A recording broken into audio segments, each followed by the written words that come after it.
Well, hello there, people of the world. I hope you are staying cool on this fine September month. You're cool, I'm cool, we're all super cool. So today I have a very exciting video actually, and I hope you will find this very interesting. So I'd previously done a video on the DISONCARE 74H container cooler product, and after a little bit of back and forth conversation with one of the subscribers, I decided to do a full video evaluation analysis of this product to really take a closer look at how it performs under different conditions. And also, I happen to have multiple units from this product, and I have been traveling with the original one that I purchased, and I happen to actually have purchased a backup unit that I had not yet really tested or even taken out of the box. And I will save the mystery until later in the video, but actually I now have a third unit which I also added to the testing mix. And as I get into this video, you will understand and appreciate why I am now the proud or not so proud owner of 3 of these coolers. I hope I left you with a little bit of intrigue, and let's dive on in and tell you all about this full product testing evaluation.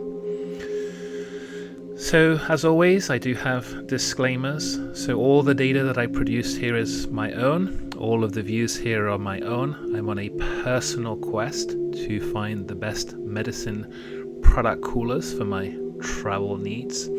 And in this video, I'm going to be focusing on the DISONCARE 74H. I have no sponsorship from any companies or anything like that, and I have really absolutely no interest in that. I want to be independent and do my own research and data.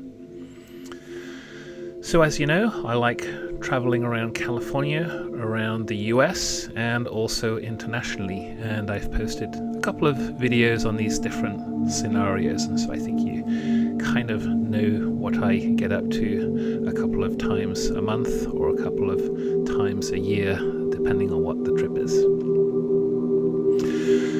So you're not seeing double and you're not seeing triple. Yes, this is a picture of 3 DISONCARE units.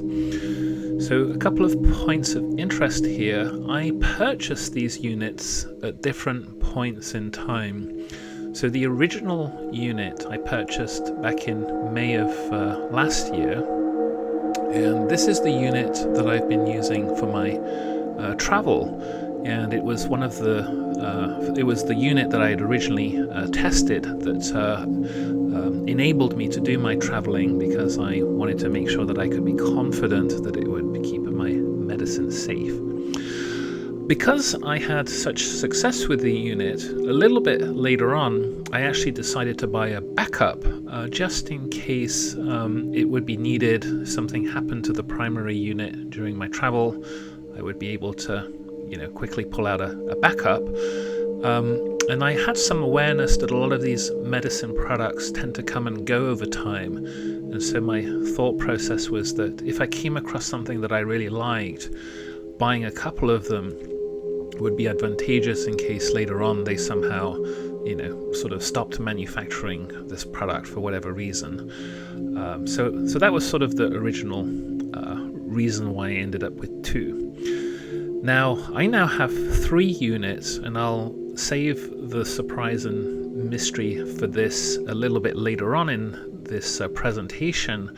But just a few weeks ago, I actually ended up purchasing a third one of these product items, and I also added it to the testing program.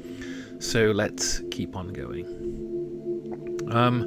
So this was the original kind of stuff that was on the company website. They had a bunch of claims and other things. They haven't really changed much of this over time. The one thing that I noticed with the more recent product offerings is they've stopped this sort of tracker scanner barcode system that was basically a a pet tracking product that they'd somehow turned into some sort of snazzy way of PRing that you could sort of scan and track this product if it somehow got lost. Anyway, so they actually removed this feature from the more recent products that you can buy, but all of the rest in terms of the claims and other things are about the same. So let's keep on going. This was the original test that I'd done. So this was the older video. Basically, I'd run this test at room temperature. I wasn't quite as advanced with my testing equipment and other things at the time. I didn't have an incubator and all that stuff.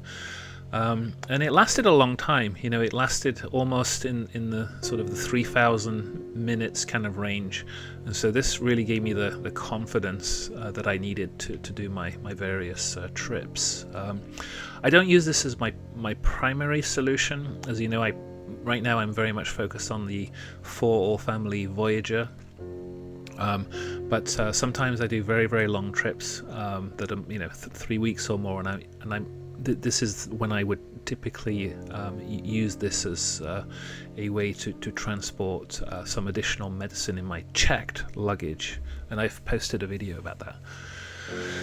So let's take a look at this. So this is actually a video showing the original product that I purchased on the left, and then on the right this is the more recent product presentation, the one that I grabbed in September, just a few weeks ago. So you can kind of see that they've enhanced the branding box a little bit, made it a little bit more slicker, and then my original product had that DISONCARE tracker label, which you can see here, and the new product does not have that. One interesting thing, and I did this a little bit deliberately, but the little metal handle was half loose when this item was delivered to me. It was sort of half hanging off, but it's quite easy to sort of pop it back in. But I thought it was a little bit kind of shabby that they that's how that was delivered. Maybe it got knocked during the shipping, I don't know, but I'm just sort of disclaiming and sharing what I experienced here, and that was kind of interesting. You'll see that I've put numbers on these items. I wanted to keep track of them, so the number 3 is for the most recent unit, and then the number 2 is actually the backup unit that I purchased earlier, and then the one that's not yet shown here will be labeled number 1, and that's my primary unit that I've actually been using for travel purposes. All of these boxes come with a little thermometer thing, and then a little bag, product holding bag. All of that's basically useless. I'm not even sure why they do this, but in any case, it's if you want a free thermometer for whatever reason, there it is. But I would highly advise to not open the unit once you've sealed it up to read the temperature inside, because you will basically let the cold air out quite literally when you do that, and you will lose that sort of cooling capacity that's very prized. And then, as you can see, even there they are, all 3 of them, units 1, 2, and 3, and so you can kind of see them all side by side. Let's keep on going. And so, of course, for each of these coolers, you get this ice water container, and then you get the gel pack sort of container. And then, if you're curious, this is the 4 all family Voyager gel pack. You can sort of see them side by side there. The 4 all family Voyager gel pack's just a little bit shorter, but a lot wider. And then, for size reference, that's a zepbound auto injector. Let's keep on going. So, as you can see, the experimental setup's fairly complex. Now, in this evaluation, I actually started off with just units 1 and 2.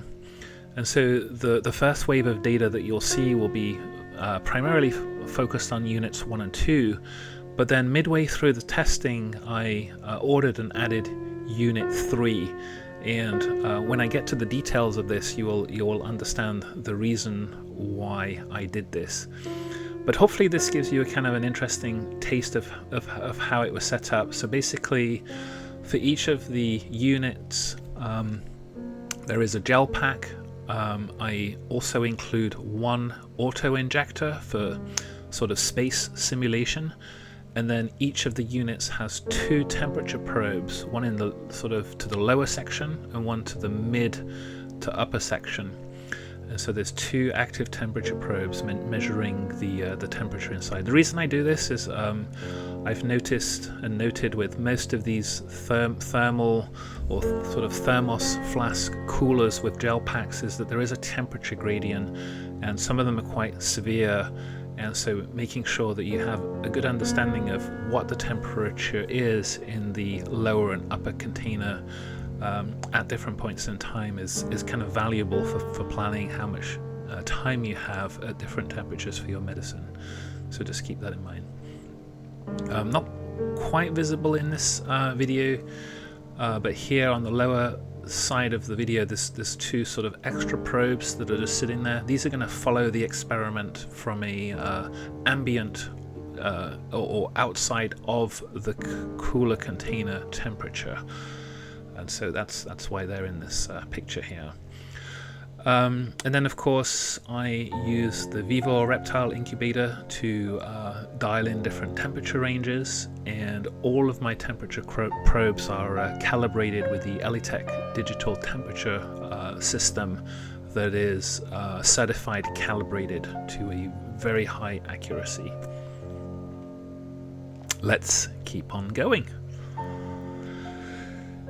So a little bit more on the experimental setup. Here you can kind of, see how that sort of looks in the temperature chamber. Sometimes I'm just using ambient temperature, and so I just leave the thermos flasks to the front, and then when I'm doing the live higher temperatures, I will slightly stagger them around the circulation fan so that they're all of the containers are receiving about the same temperature. A new tool that I have in my collection of videos is a thermal imaging camera. So let me give you a quick peek of that, and I have some very exciting data to show you on this later on, but I just wanted to give you a quick peek at some new technologies that I'm dabbling with. So a thermal imaging camera. Actually, I've also purchased a decibel sound reader as well, which I'm going to be using in some future videos to kind of gauge the loudness of products that have USB cooler fans, and then compare them head to head. So I think that will be quite interesting to add to future video reviews. So I have that too. To the far left here, I did have to spend a bit of time trying to decide how to best engineer getting iced water into that little cooler container. A couple of tips if you're trying to travel with this and you want to use the ice the ice water container. It's very hard to get ice in there. Cubes are too big. This is crushed ice from my ice machine fridge, and that's actually too big. Even the crushed ice is too big. And so what I actually ended up doing to get a really good low temperature water ice was to essentially make the iced water off, kind of offline, so out of the little container. So in another container, I basically filled the container with ice, and I poured cold water into that container, and I let it really chill down as much as possible. The water actually came from the fridge, so it was already chilled to a pretty low temperature. and I tried to bring it down as low as possible to sort of the kind of 1 to 2 degrees centigrade zone, and then I poured that water into the ice container using this funnel that I happen to also load up with ice to kind of really maximize the cold. So as you can see, if you do want to use this on your travels, just keep in mind that you will likely encounter problems with finding ice cubes that are actually small enough to wedge into this container. You're going to have to kind of chill the water somewhere else in another container and then pour it into to this one. Let's keep on going. So this is basically the money shot of the story that I'm going to be telling you today. So there's a lot going on here. And so what I'm going to do is I'm going to start with kind of a high level story, and then I've got a few more slides where I'm going to deep dive and tell you more and more about some of the details. So the first thing I want to mention is I let this was a continuous test. So the probes, the data from the probes that you're seeing here is continuous. There's no breaks. They were run constantly, and then what I decided to do was to actually just plot those graphs out in a continuum rather than trying to break them up. And so what you can also see is that I've tried to highlight the different points during this testing journey where I was actively doing something with the product. And so that's what I'm basically going to share. So let's start off with the beginning. So at the beginning, the first thing that I did was I wanted to test out how the units 1 and 2 would perform at 95 degrees Fahrenheit. So I got that test started. So here you can see, so maybe one thing to note, the green plot is unit 2, and the blue plots or colors are from the unit 1 probes. For each of the units I kept the same color for the probes, so it's easier to kind of follow them, but frankly the easiest way to differentiate the probes that are in a unit is the upper level probe will always be slightly higher in temperature than the lower level probe. So you can kind of see an example here, and then here for the green probes that are unit 2, you can see that the probe in the lower chamber and the upper chamber, you can see that temperature difference. So let's go back to this area. So I got this test running. Basically took the ice packs out of the freezer, and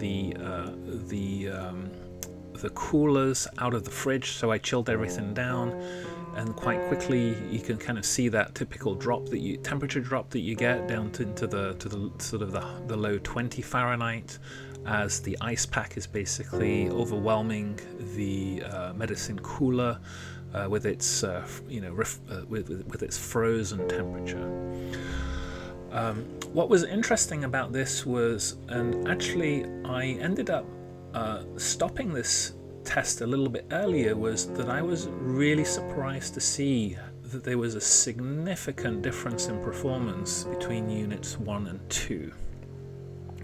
So unit 1, the one that I'd been traveling with, was on its way to performing really, really well. As I mentioned, this thing lasts for almost like 2 days or something. As you can see, unit 2, which was my backup unit, was well on its way to going back to ambient temperature in about less than half of the time than unit 1 was tracking to achieve. So when I saw this, I was like, this is weird. What is going on with this? In this same test, the other thing that I did was, once unit 2 got to about 46 Fahrenheit, I wanted to see what would happen if you switched out the gel pack for the water ice pack, and so I did that. And so here you can kind of see a quick little spike where I opened up the container and then switched it out. And what you can notice from this is actually if you change your gel pack to an ice pack at that 46 Fahrenheit mark, you will negatively affect the outcome of the performance of that product over time. The speed at which the product returns to room temperature accelerates, and this is kind of intuitive actually when you think about it, because you've sort of opened up the container, you've disturbed it a little bit, the cold air is kind of rushing out, you've put in a water ice container that's not as it doesn't retain the cold as well as the gel pack. And so that was sort of interesting, that if you change from a gel pack to an ice pack at the 46 mark, don't think that somehow you're going to be able to bring your cooler back down to a lower temperature. This is actually counterintuitive. That thing's going to keep on warming up, and it's actually going to warm up at a slightly faster rate because you've sort of disturbed it a little bit. So that was kind of interesting to see this little data point. Okay, so then back to the other kind of intrigue. So then the other unit, of course, I had this also running, and as you can see, there is a massive difference in performance between the two. So this one was well on its way to like, staying at 46 for, I don't know, 40-50 hours or something like that. I'll show that data later. And this one, within sort of 25 hours at the most, it had already got up to 46 and was well on its way to room temperature. So that really caught my attention as being bizarre. Why would these two units perform so differently? And so this was what prompted me to decide to order a third unit, because I was quite intrigued about something called manufacturing variability, whether when a product's being manufactured on a product line, depending on the quality of that manufacturing line, there's potentially a lot of variability that can take place from one unit to the next. And so I was a little bit panicking here, in the sense that I had been traveling with my favorite unit, which I knew was doing well, but I hadn't done a lot of testing with my backup unit, and I now see that this unit is kind of not going to perform anywhere near like the one that I like. Let's keep on going.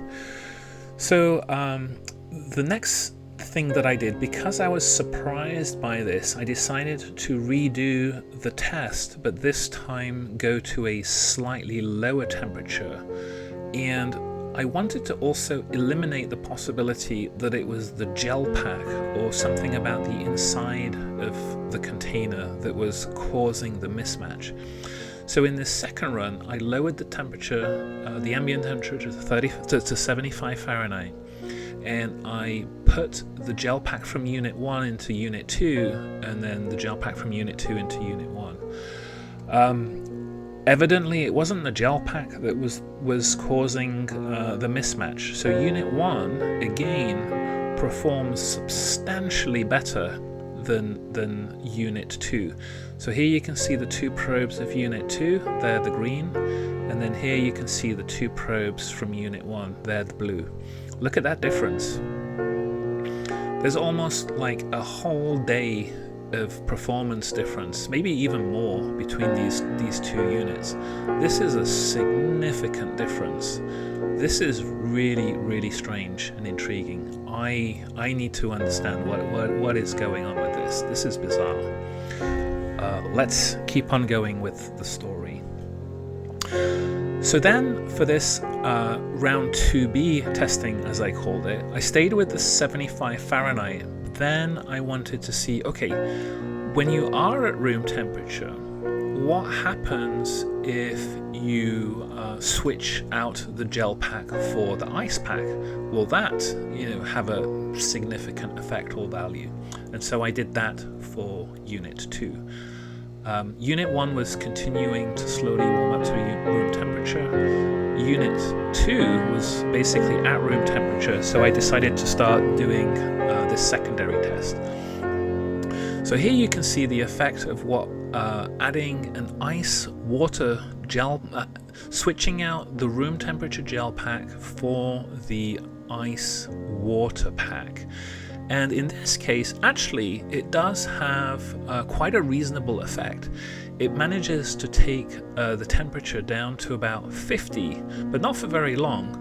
But if you are using insulin and you're primarily concerned about protecting your product from that 86 Fahrenheit range, this could actually be a very valuable thing to have in an emergency. You know, you're basically just protecting your product from more extreme temperatures. You're not concerned about that lower 36 to 46 Fahrenheit storage.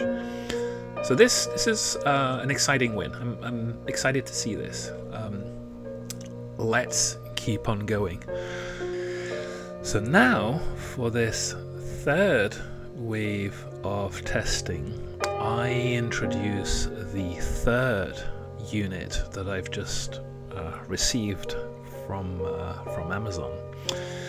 So let's take a look at what happens now. So unit 1, the one that I'm traveling with, is with the blue plotted probes. Unit 2 is, as I'd mentioned, with the green plotted probes. And now Unit 3 is with the purple plotted probes. And the higher plot is intuitively the upper chamber, and the lower plot of the same color is the probe of the lower chamber, so it's kind of easy to see that.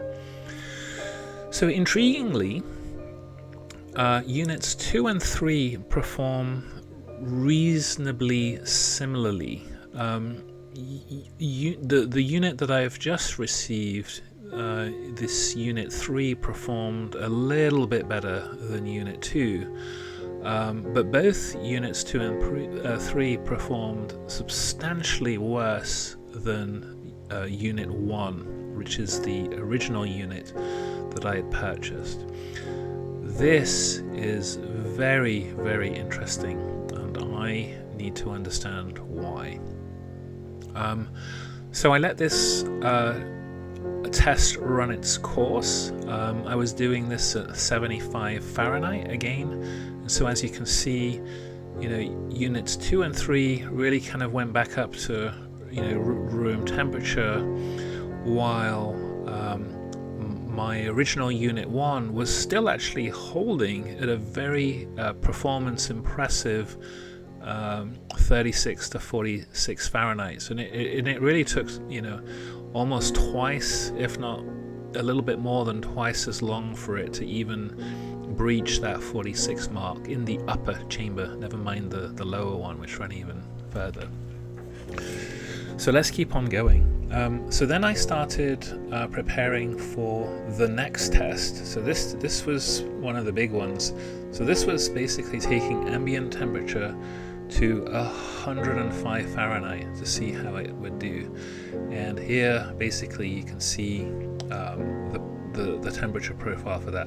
I have a table a little bit later on which has the actual the times for this, you know, how long it took each of these units to sort of breach the 46 Fahrenheit mark. So I'll share that in a little bit.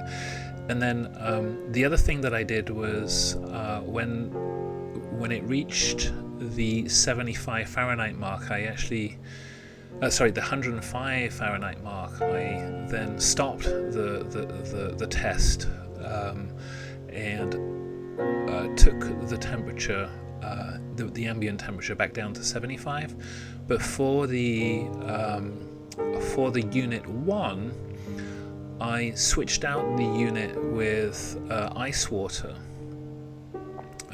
to see what would happen.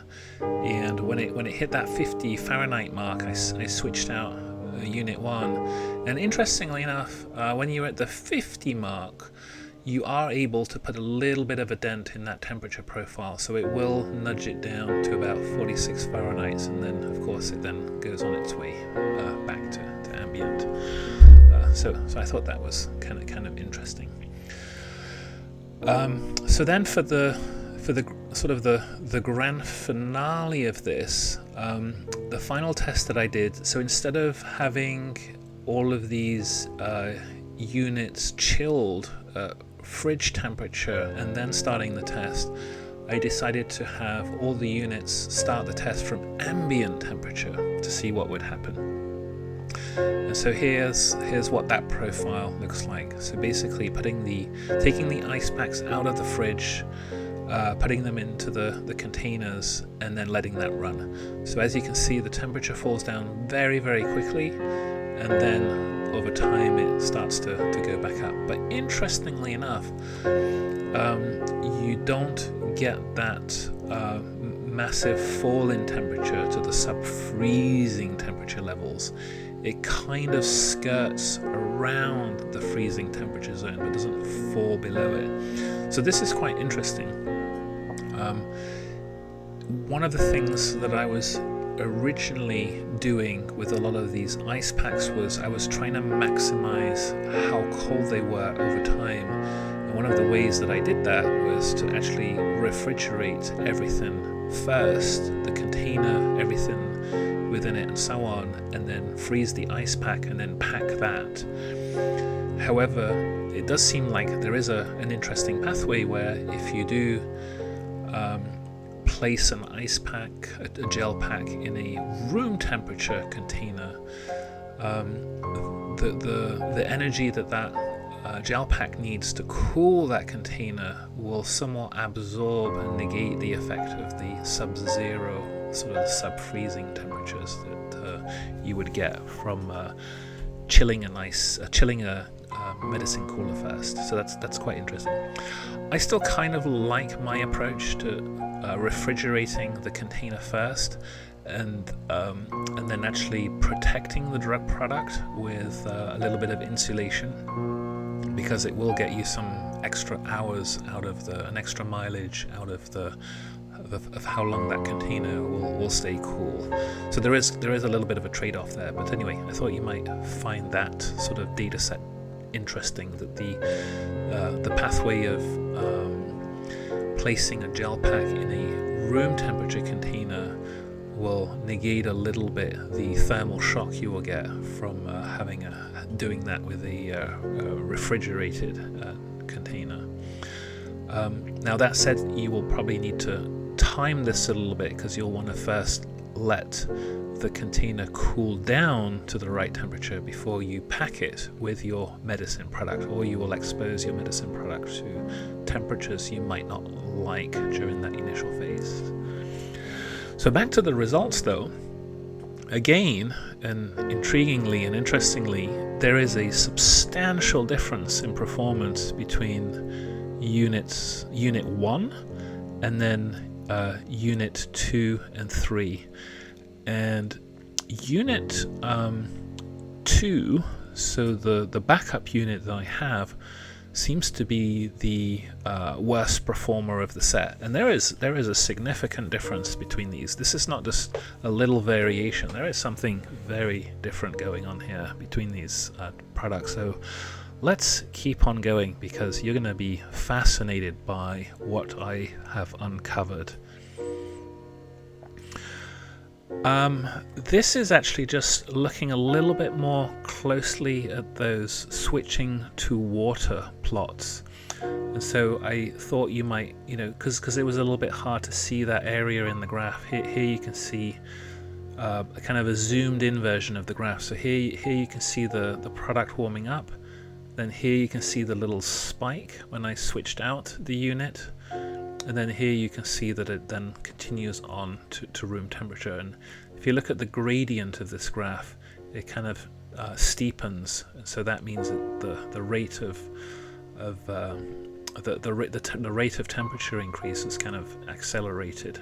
And so So you have to be a little bit careful here and make a judgment call on whether it's actually worth opening up the container to try and cool it down more, or whether you're better off just leaving it alone until you're in a more significant predicament. Here's the zoom in of the plot where you go from room temperature and then add the ice water gel pack, or the ice water pack. I think it's not really gel, I shouldn't call it that. And as I noted, you can actually get the temperature almost down to about 50 Fahrenheit with that water ice pack, which is probably attractive if you're in an emergency situation and you have insulin. And then here's that plot where I took a unit that was at 50 Fahrenheit, which is here, and then I switched out the gel pack. This little red line here is the 46 Fahrenheit temperature mark, and so you can kind of see here that I managed to bring the temperature down a little bit when it was at 50, almost made it to 46, but not quite, and then it started kind of warming up again. So that sort of gives you maybe a little bit of a more deeper taste of how the ice water container might function in the field when you have to use it when you're camping or something. So then looking at the area, so that data set where I took it up to 105 Fahrenheit. As I promised, there would be a table on this. So this really just quickly highlights the time clocks. So the unit 1, the lower temperature, probe 1 is the upper container temperature, and probe 2 is the lower container temperature. So unit 1 stayed, basically went to 46 Fahrenheit in 26 hours, and or 55 hours if it was the lower chamber. Unit 2 went to 46 Fahrenheit in just under 11 hours, or about almost 16 hours if it was the lower temperature, lower container. And then finally, Unit 3, the upper chamber, went to 46 Fahrenheit in 14 hours, and the upper one held out to 24 hours before it passed the 46 mark.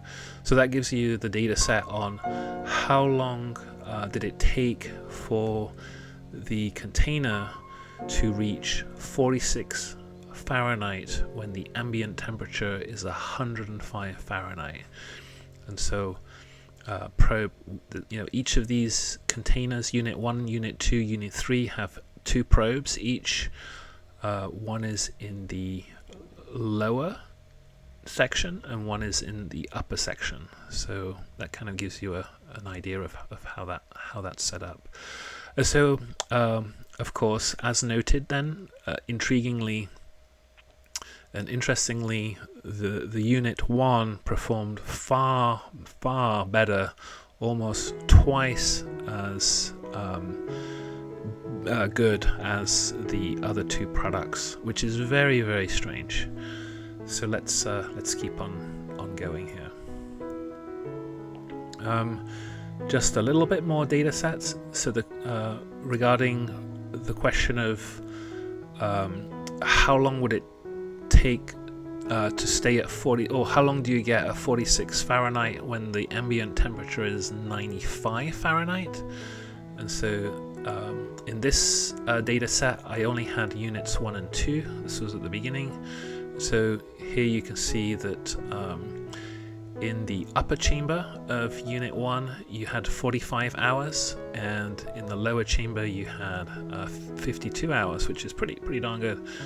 And then in Unit 2, you had about 22 hours in the upper chamber and about 26 hours in the lower chamber, which is about half of the time of Unit 1.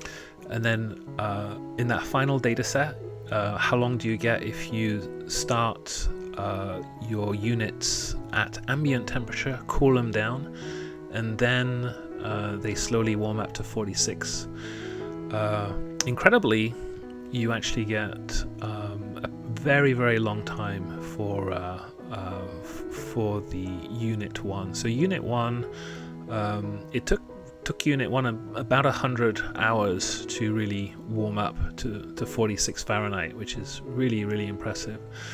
And then Units 2 and 3, they were sort of zoning in on the 56 to 70 hour mark, which is not bad. So let's keep on going. So the last bit of data that I have here is the thermal camera, so some thermal imaging. So what I did here was I took some side-by-side thermal imaging photographs of each of the 3 units after they had been sitting there for about an hour and a half with a fresh ice pack, a freshly frozen gel pack that I just put in each of these units. And what was very intriguing about this was that Unit 1 in the thermal imaging camera was the warmest looking. Unit number 3 was, I'm going to say, the mildly warmer unit. And then Unit 2 was very cold, which means that it was basically venting cold to the atmosphere. And you can very clearly see the difference here between these 3 units. Why Unit 1 and Unit 2 and 3 are so different, and then also so different to each other, is very, very strange. But actually, I now know the reason why. I will keep that secret just for a few more moments. I'll show you just a few more pictures. So here you can see there's an iron bow thermal view, a rainbow thermal view, and a white hot sort of black and grey thermal view. And then in each of these you can notice the difference between each of the units. And Unit 1 is always the one that looks warmer, and Unit 2 is always the one that looks colder. And this is consistent across all of the different thermal imaging sets. So Unit 1, the outside is warmer basically because it's not losing as much heat. So somehow this unit is able to retain its cold somehow more effectively. It's basically warmer on the outside because it's more thermally insulated and therefore not colder. And then Unit 2 is basically venting cold to the atmosphere. And so there is a significant structural or material difference between these 3 units. What I then noticed, and interestingly enough, I actually didn't notice this until quite later on when I really started looking at the construction of these 3 units, that they actually had a steel stamp on not all of the containers and container lids and container bottoms, but some of them. So on the left side here, this is my original Unit 1, and it has a stainless steel 316 stamp. On the far right side here, Unit 3, the one that was recently purchased, it has a stainless steel 304 stamp. So this is actually a different grade of stainless steel. Unit 2, which was my backup unit, doesn't even have a stamp. So this may the mystery will continue on what this product is actually made of. But my guess is it's probably some kind of a degraded stainless steel versus the original one. So now we can start to understand why there is such a substantial difference in performance between these three units. The quick version is this.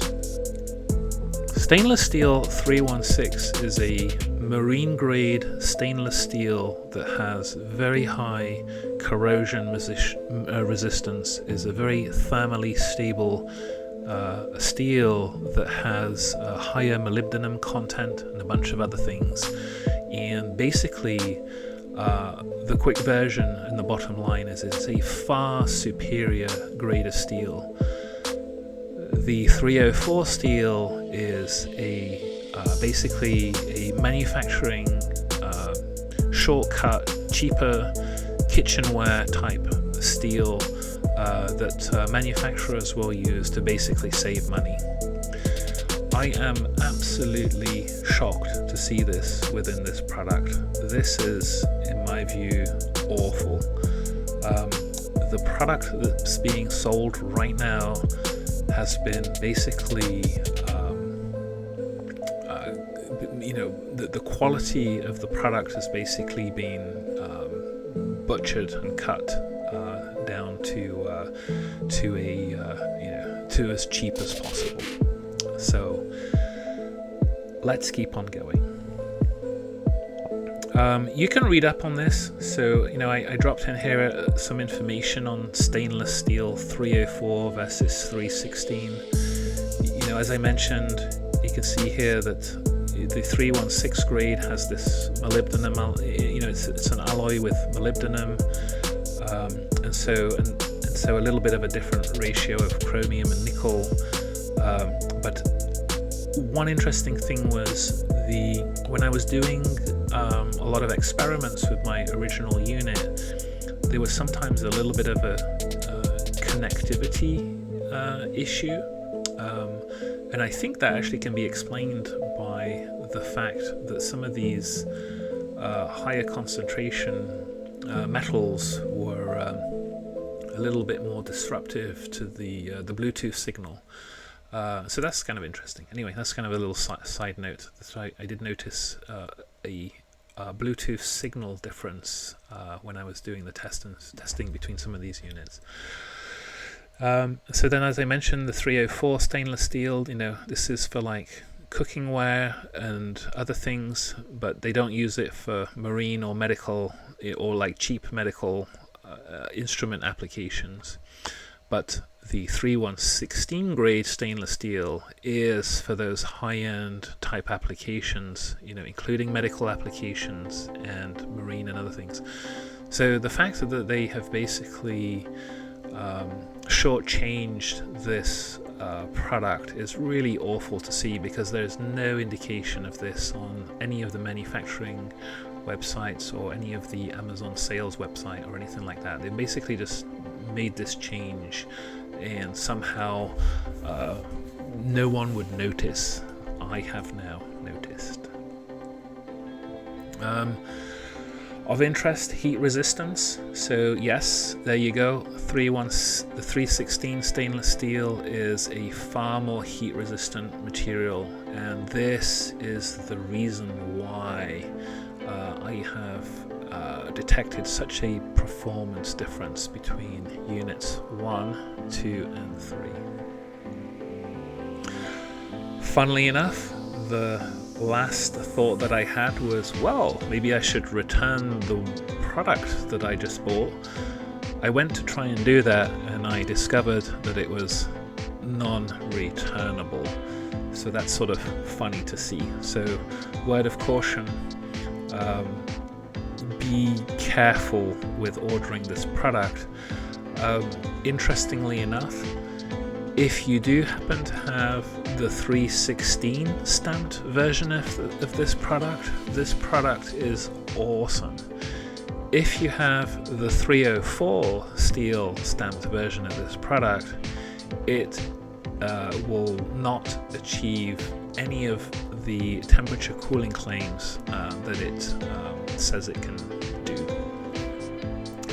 So that's basically the story that I wanted to share today in this video. I hope you find it interesting.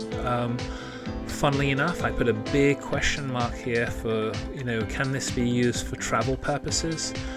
I will be continuing to use my 3116 or 316 version of this product, but I highly doubt that I will be using the 304 version. And I'm actually very saddened to now know that the backup unit that I purchased is actually basically useless in terms of what I was needing it to do. So thank you very much for watching this video, and as always, I am just getting started with this channel. I'm still developing different videos and other things like that. The next big thing that I actually have for you is I have put quite a bit of energy into ordering medicine coolers directly from different Chinese suppliers and manufacturers. I have received inventory from several suppliers now, and I've been testing those products, and I am very close to being able to start to post a couple of videos. I have some very, very cool learnings and tips for you that I think you will enjoy. And I've also come across some really, really exciting products as well as some awful ones. And so look out for those in the coming weeks. I will call it a night and wish you a very, very good evening.